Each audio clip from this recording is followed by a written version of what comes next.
Hi guys and welcome back to another video in the S1 review of the annual episode NXT thoughts and recap from last night's show and a review.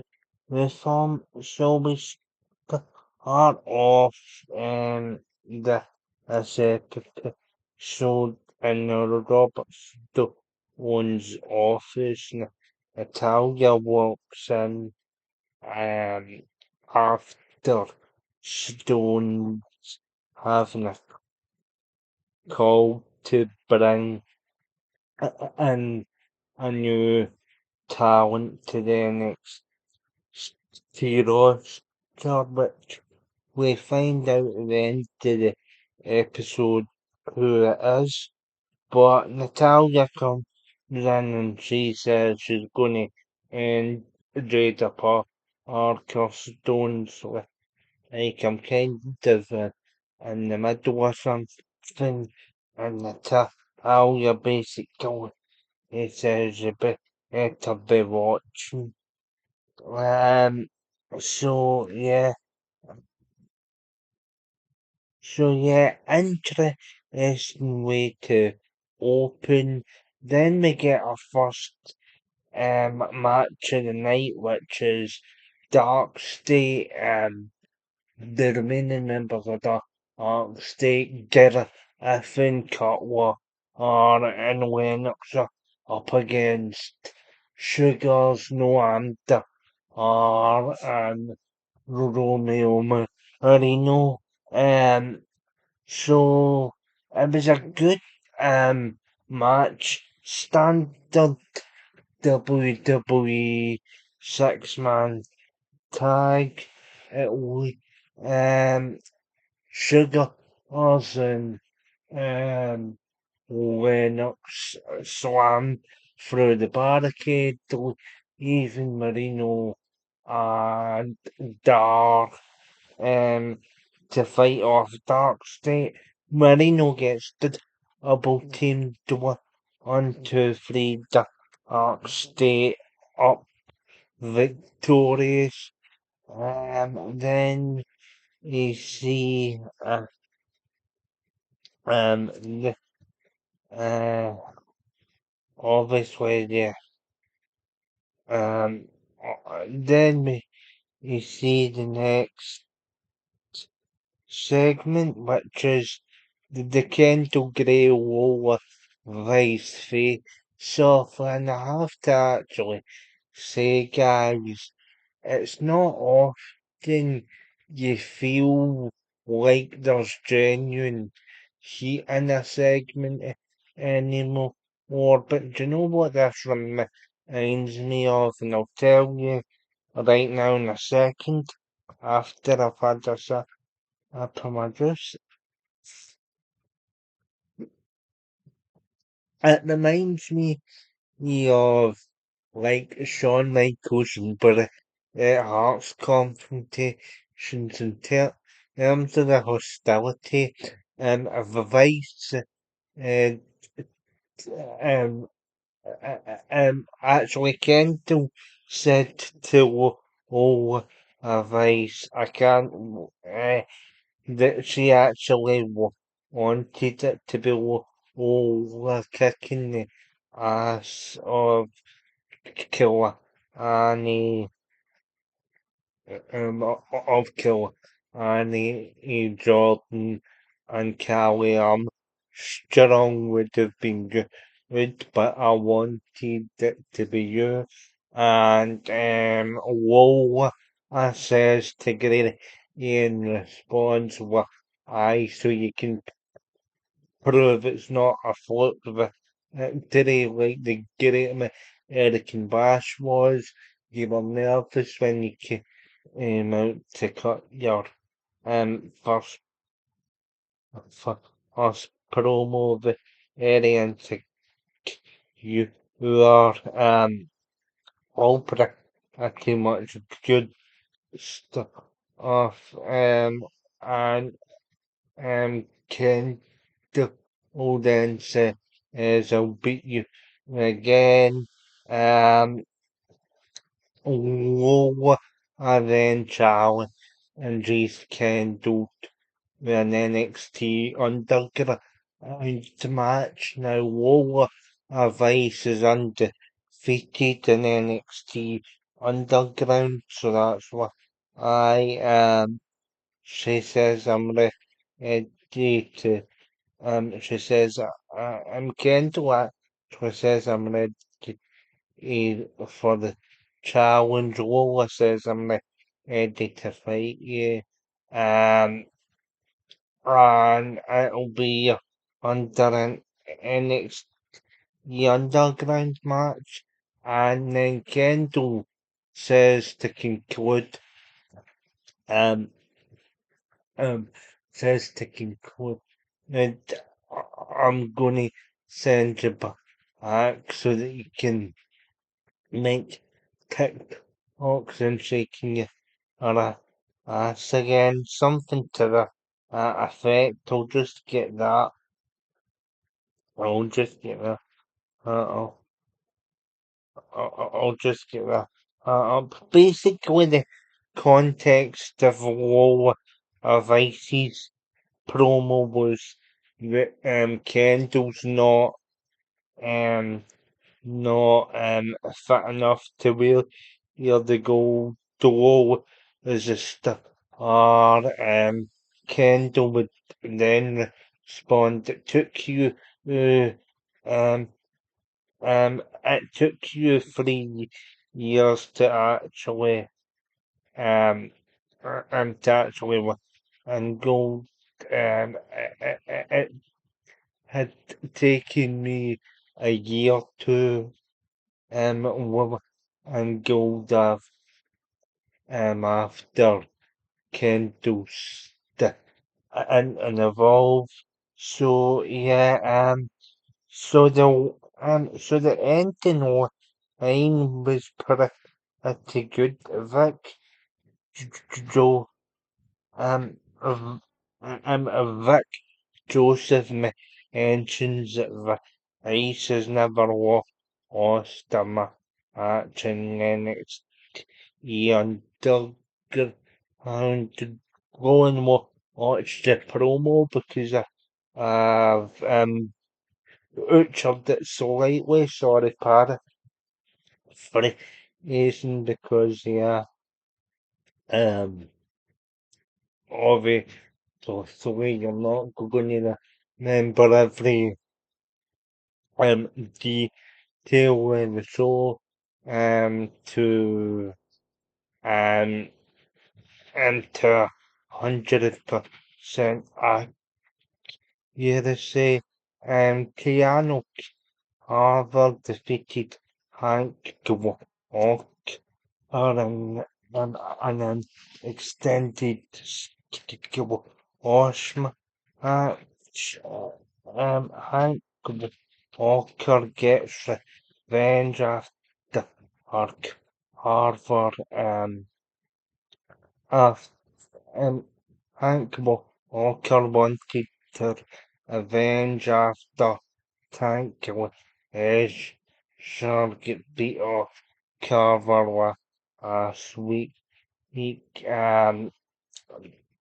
Hank Walker does get some more fence but Carver put a welcome down power slam style modified gets the pin and after basically an extended squad Osh Carver and Carver then sets his sights on Tank Leisure and he beats both Hank and Tank down until EK Pro Oscar jumps over the crowd arcade and um, Carver's his back into the ring gets double splashed by the recovered Hank and Tank Pro Oscar hits him and so the perfection,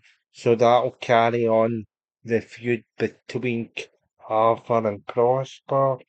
Um, So yeah, that's for I decent offense from Carver. Um, so yeah, uh, so yeah, this this gives Pearl Osborne a continued sort of push by carrying on this feud. Um, so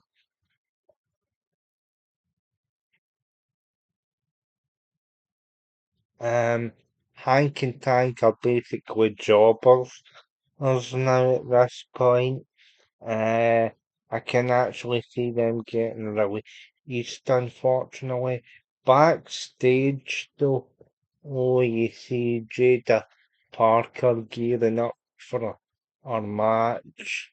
You see, this was before the face-to-face promo and this match. You see, um, you s- you see Kento Gray saying that this is all your fault, that everybody has got to be dealing with Natalia. Skylar, he also says that she's on a downward spiral after LFG. She's not getting opportunities, and various other wrestlers say that as well. Um, she was she was up against Volk and on her debut, but they never Falcon. Um, of course, that is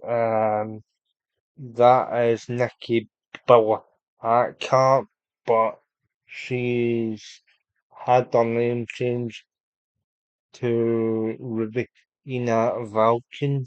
Um, of course, she was one of the mainstays of the independent scene. Um, so yeah,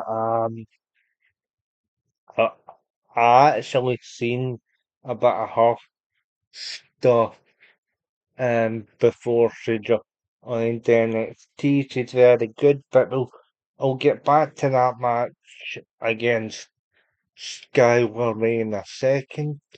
Uh, of course, of course, at the start of the night, I forgot to mention Natalia was interrupted by Tia Hale and Stone's office. The two kind of got into before the match with Parker, though. Natty tried to recruit Thea Hale. She's obviously fallen to the side by Carmen Petra, and Nikita Lyons, who holds the NXT Evolve Championship.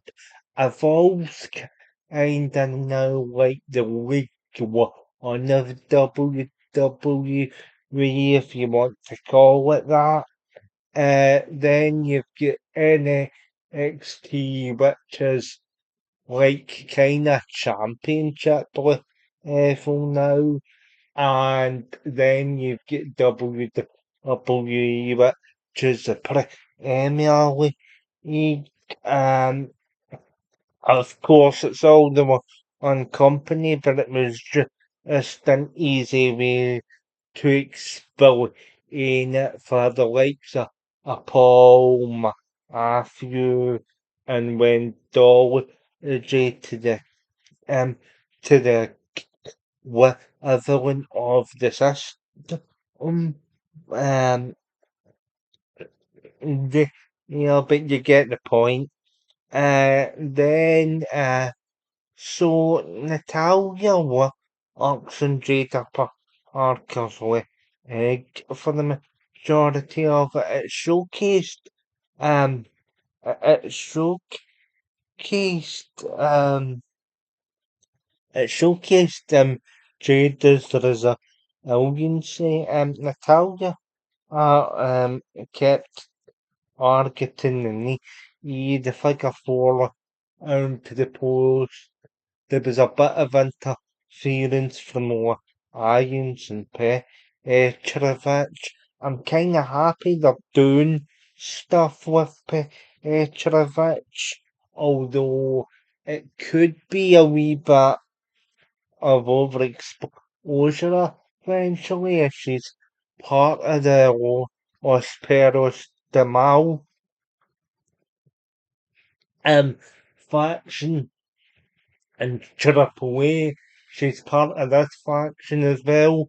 Layla Diggs from Evolve, has been called up, has also um has also been um has also been involved in the faction. Natalia kind of brushed her off. Um, basically, and going it's her fault she was injured. So it remains to be seen if Layla is still part of the group. But in any case, throughout the match, Natalia works in the Jada does get some offense going.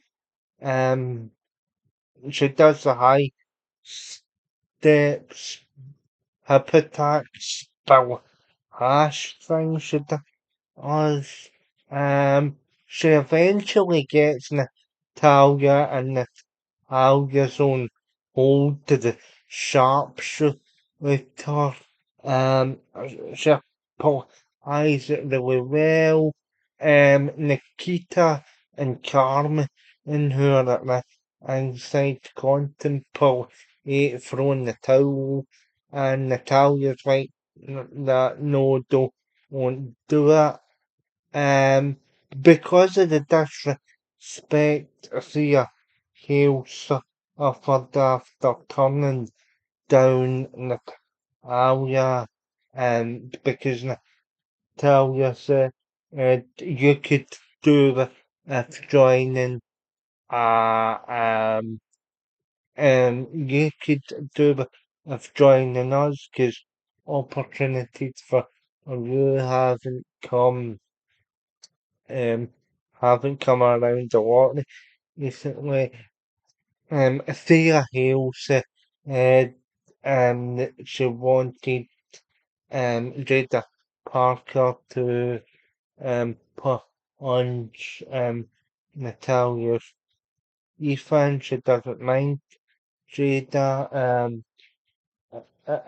because Natalia called them both soft but cheese, but the end Thea Hale comes out and she grabs the towel from Petrovic and Irons. She throws in the towel and the referee stops it. Jada Parker and the other two heels get Natalia out the ring, and Natalia looks pissed off. So it looks as though it'll be Jada Parker and Thea Hale going up against Natalia, Nikita Lyons, and sorry, and Carmen Petrovic. So yeah, we'll probably see Wayla Diggs as she'll join up with Parker and Hale eventually. But yeah, for now, let's leave that for now. Good to end for um, good to end for Parker, both for Lions and should have did argue you about throwing the towel in. Um, pretty good match and segment here. Um, so yeah, and it's nice that Carmen and Nikita have something to do. I think, and it's good that yeah, heels back in the mix, in terms of storylines. Um, because she's been underused.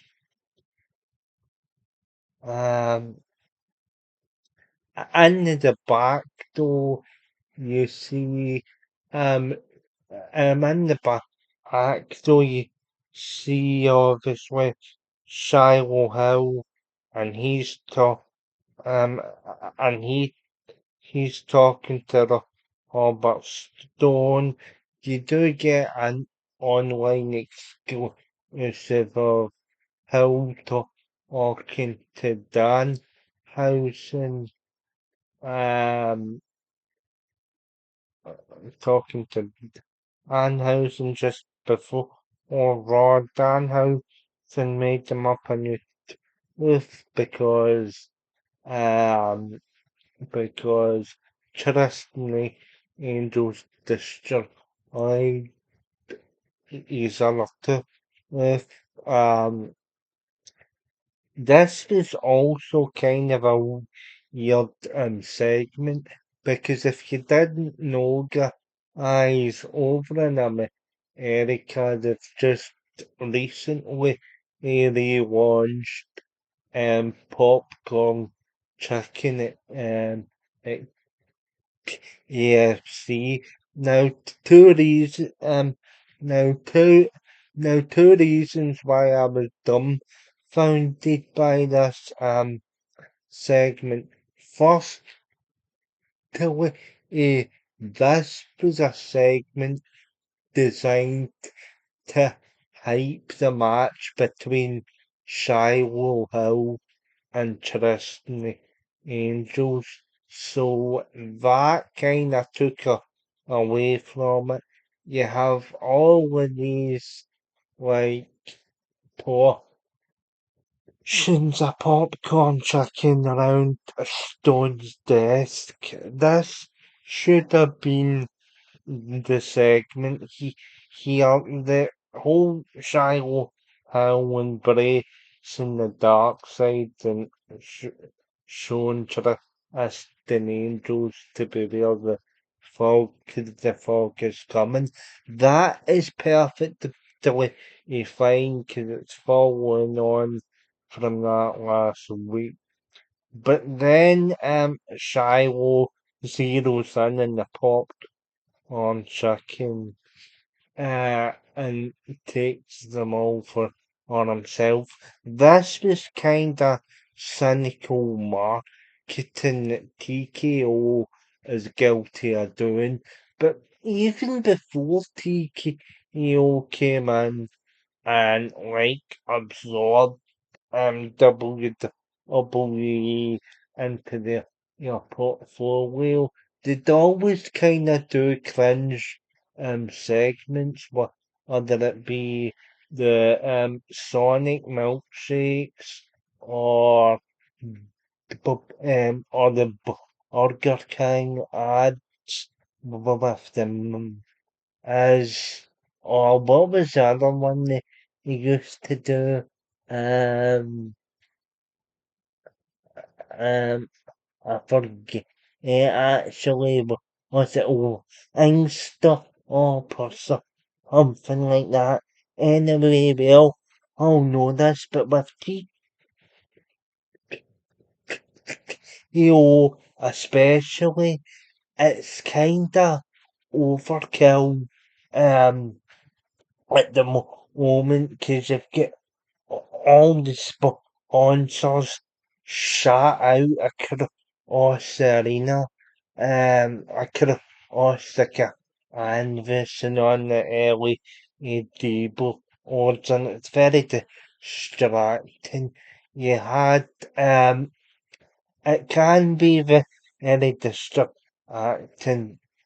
And this segment should have been all about hyping hell and trusting angels. The second, um, the the second reason why I was a bit, the second reason why I was a bit confused as a fan of AFC, why the hell would you this continue pop on I can like the American KFC did, and now all of a sudden they're bringing it back. It's like the most profitable item, like rookie fever told me on Facebook, because I have a lot of you guys on Facebook, to be honest, as well. Um, but any case, that should have been all about the Hell Angels match for next week, but that just turned into a shameless promotion and sponsorship obligation. In the back, those one has a word to if Killer Annie Jordan early on in the show. Killarney's not happy that Lola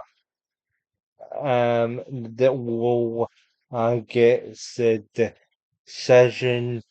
She thinks there's a referee for a cut there. Stone actually says decision is final. Um, Lola Ace is the number one contender. So that's fine. Then we get Nico Ovans versus Sean Spears. Um, this this match was kind of the weakest of the night, but we'll get into why in a minute. So of course, because Sean Spears has been dispensed with from the Owen, it's both Vance and as his name that give the opening monologue to the Cowan's theme song. You know, all the for phrase that's kinda tattooed on the LED board. Truth will ultimately prevail, but there's pain in bringing it to light. So you hear both um Anson and Anson, are they doing it now?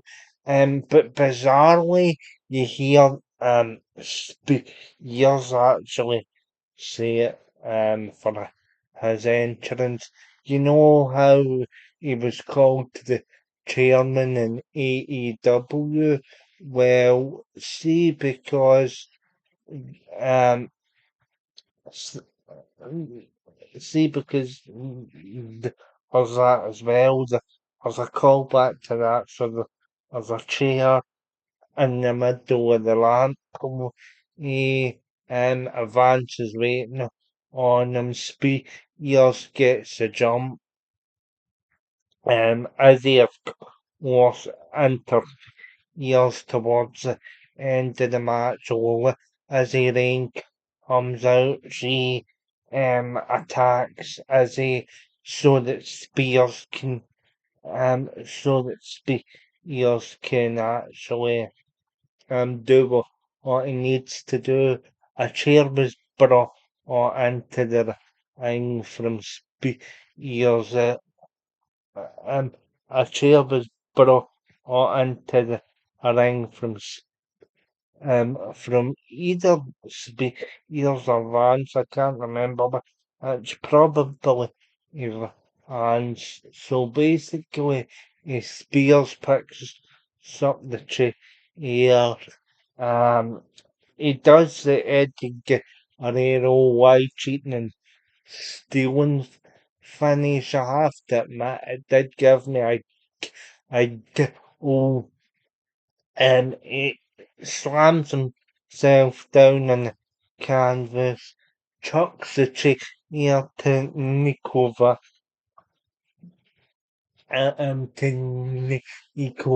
Vance, and Spears gets the DQ win.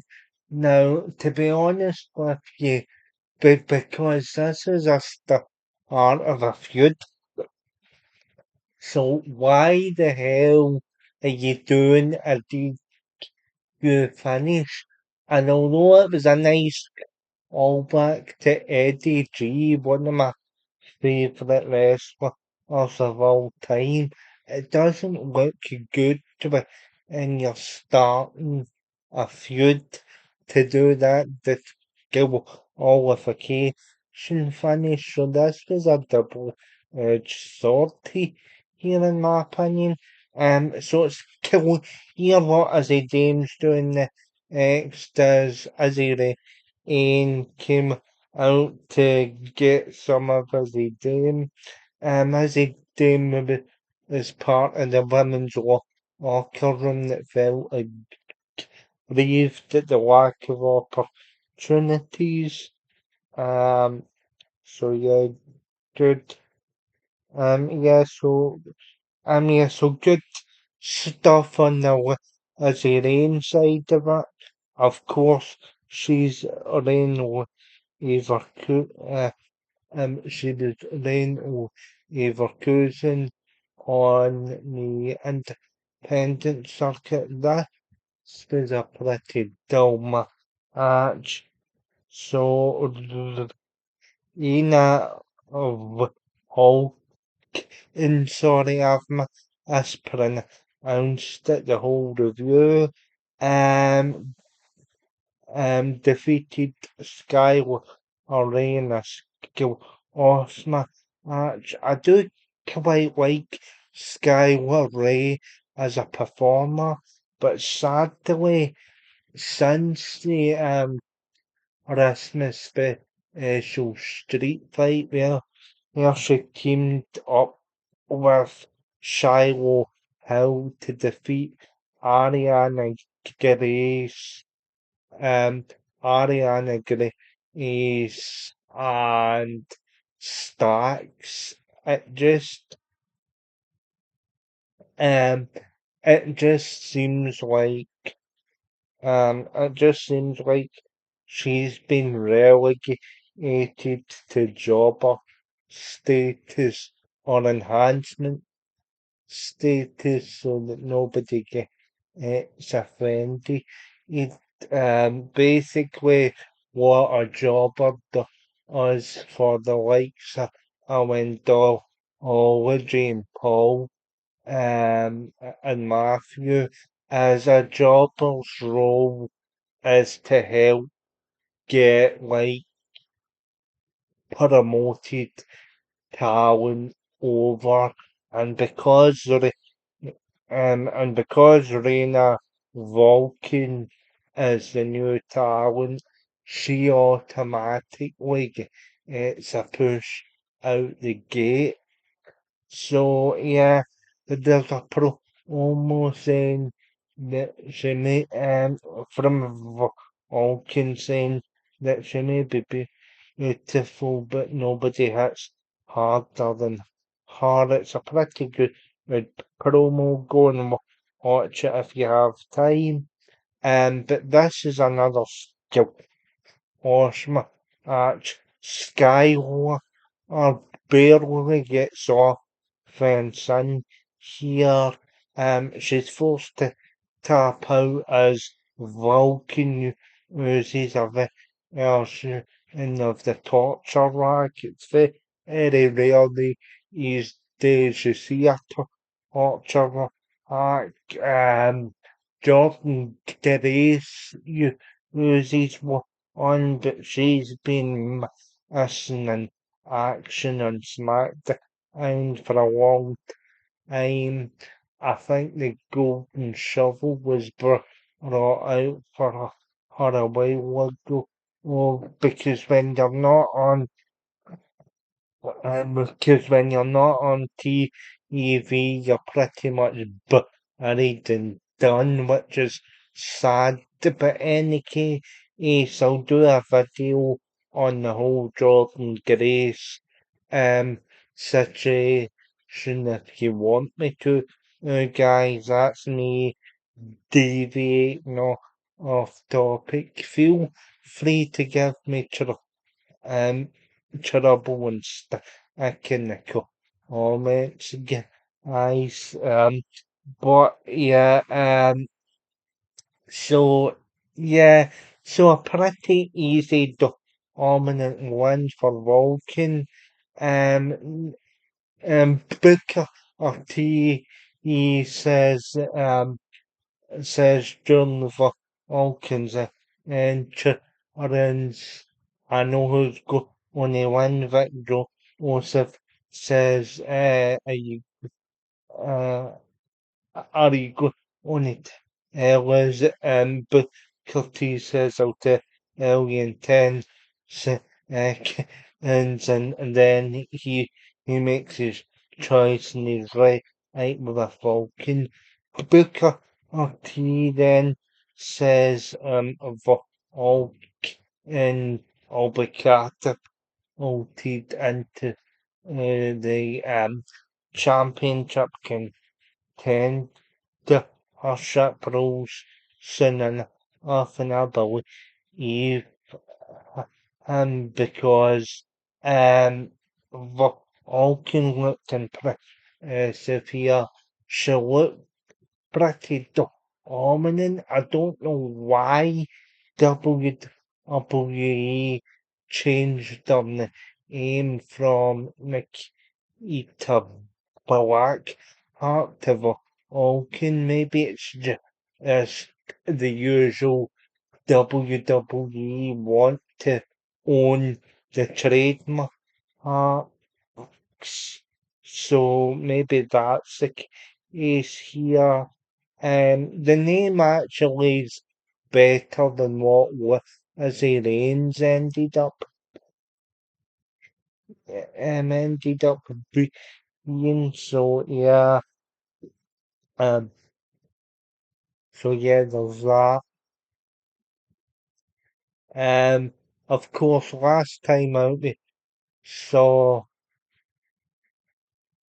of course, last time out we saw Vulcan attack Tatum Paxley. So that'll be a feud, I'd imagine. But Vulcans are a enemy music again, very heavy metal based.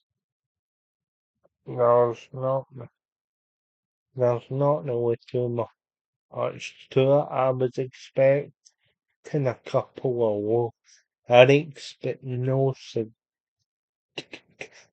in that one.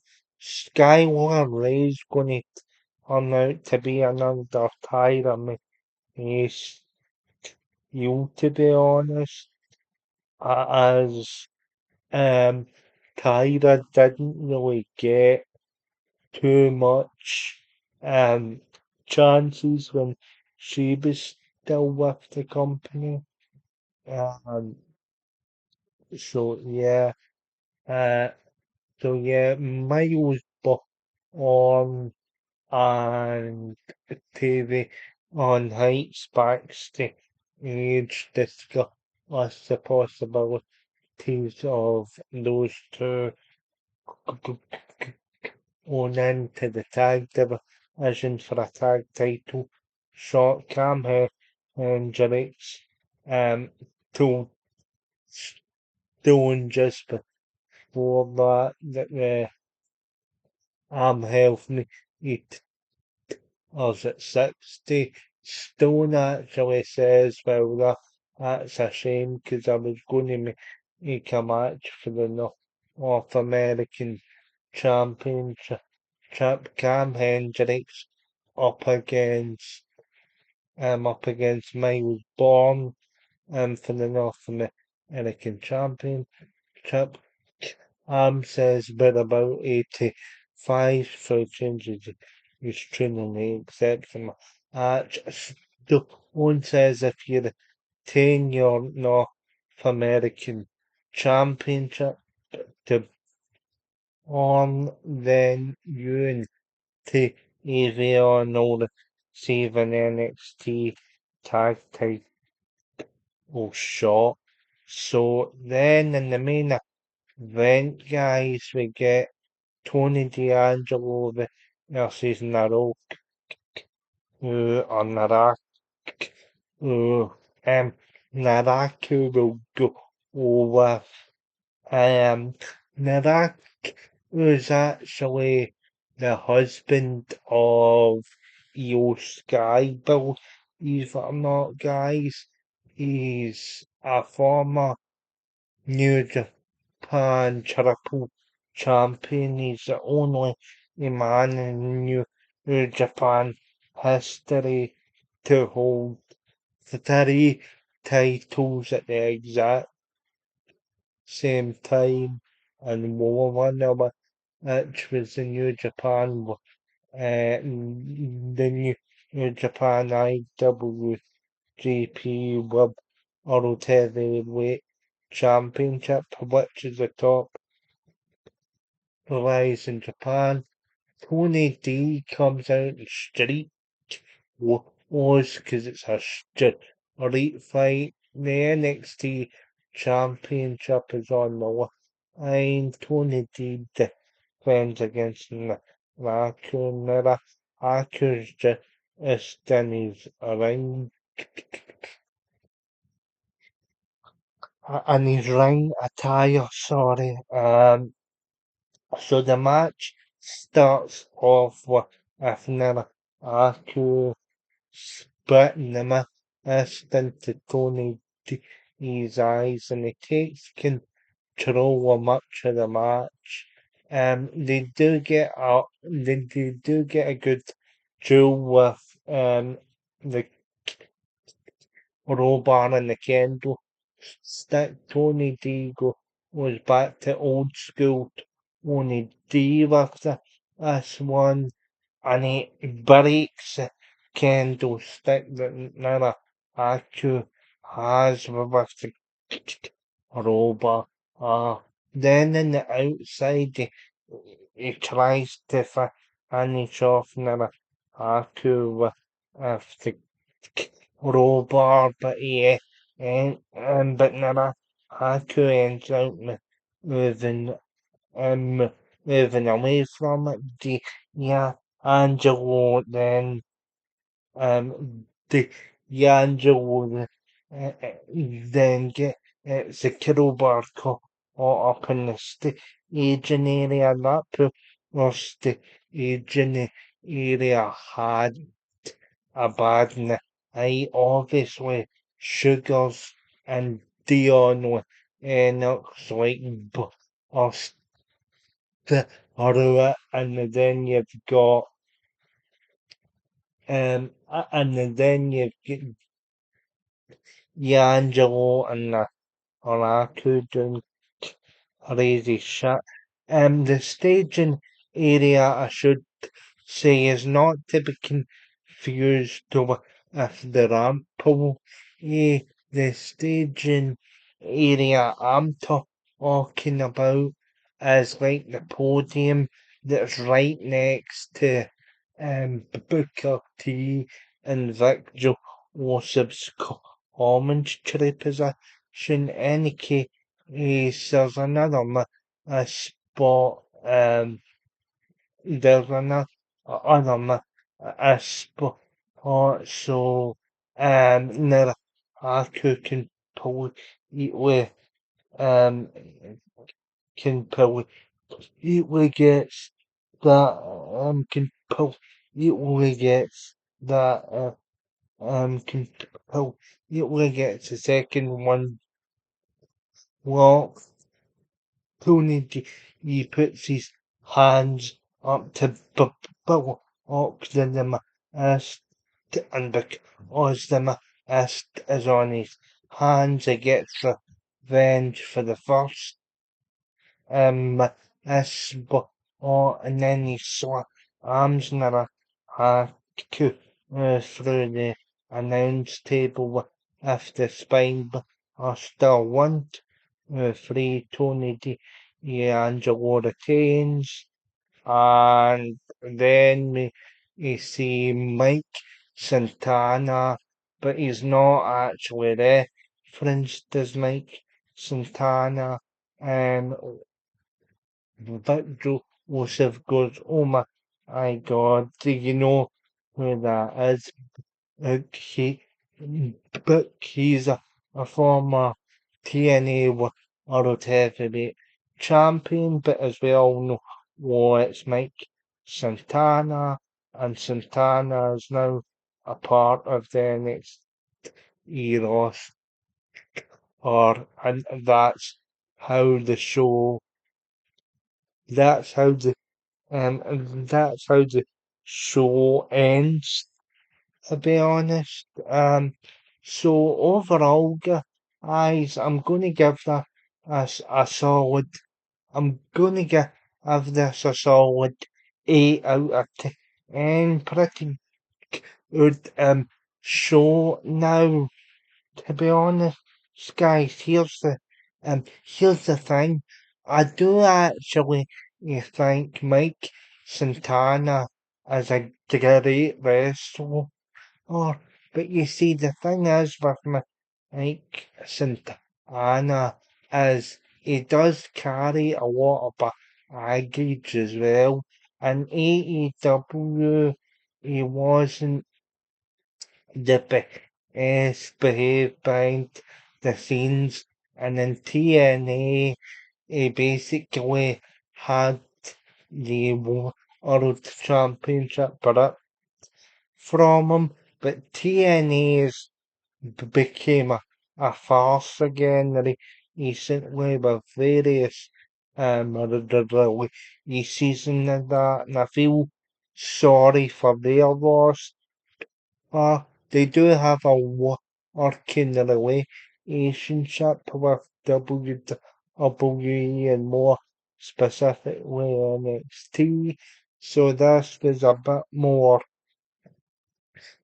practical for Santana to make the jump because we knew he was released, and I do actually like him, but he needs to get his head screwed on properly, because he has a good talent. I know in AEW, him and Ortiz fell out. Him and Ortiz were the new LAX back in 2017 in TNA. When they made the jump to AEW, they had a major fallout backstage. There was a feud between the two as Tony Khan decided to capitalize on it, but the writing is on the wall from like Santana and AEW. He went back to TNA, had a pretty decent run until he got the championship and like he quickly on it taken back off him. So the guy does have a bit of baggage. His two main rivals for that belt, Chadwick Williams, who was still in NXT at the time, and he had Joe Hendry, who was a contracted TNA wrestler at the time, are both excluded exclusive to WWE SmackDown, so we won't see him square off against Hendry or Williams, not yet anyway. But I know, I know Shawn Michaels has been pretty on board of Mike Santana. I'm hoping I'm hoping we get some interaction between Santana and Killarney Jordan as Killarney Jordan um as Killarney Jordan was part of Team ENA during the Showdown episodes, and Mike Santana was the team captain. Um, so yeah, so there's a bit of history there, maybe a backstage segment would be um interesting. So yeah, guys, so it's cool. Yeah, Mike Santana has his intentions set in the NXT Championship. Pretty decent show. But adding uh, one or two segments and matches, 8 out of 10, better than Raw. So let me know your thoughts in the comment section, and let me know your thoughts on Mike Santana joining NXT. But with that, I've been the wrestling reviewer Dan, wrestling reviewer Dan, oh, and enjoy the rest of your night, and I'll see you very soon for another video. Not sure when it'll be, but make sure you're still subscribed and notified by checking the subscribe button, hitting the bell, liking the videos, and sharing on your social medias. And with that, guys, I will see you all very soon. Thanks for tuning in, and thanks very much for all the comments. It's been a pleasure replying and to read the comments, because that's what I do. YouTube is age. So yeah, well, let's keep the conversation going, and I'll see you over very soon.